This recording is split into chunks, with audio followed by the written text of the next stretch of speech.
as you can see behind me, the sun's just coming up, and today Brazilians are waking up to a new political reality.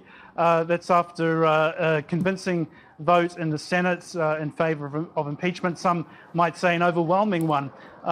Throughout the marathon debate that preceded it, senators came up one by one, making their arguments. The tone was much more somber, though, than the raucous vote in the lower house last month. I don't know if you can see pictures of the Senate right now, but it's a pretty calm scene there.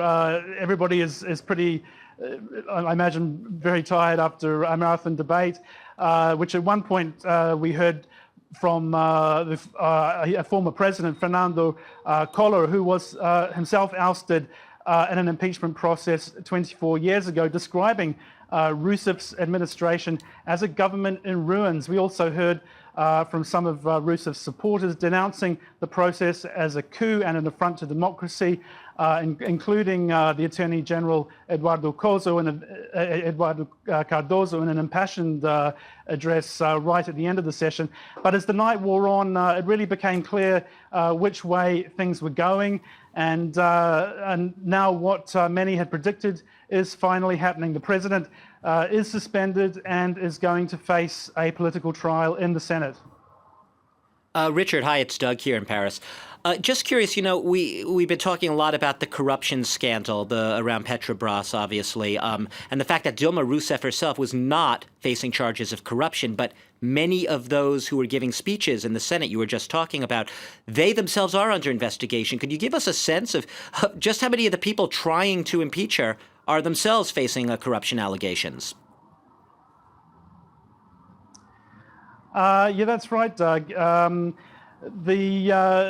ongoing investigation of Petrobras, which has been going for well over a year and a half now, has implicated many top business leaders and politicians across the political spectrum.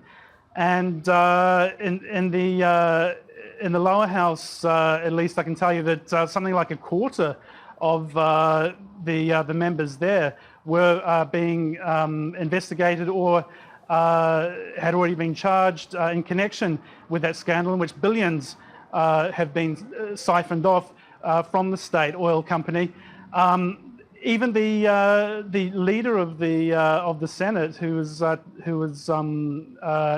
obviously chairing this session, which has just finished, is also under suspicion himself. So really, the questions are going to continue to be raised about the people who are currently sitting in judgment on the President Dilma Rousseff, who's now been suspended.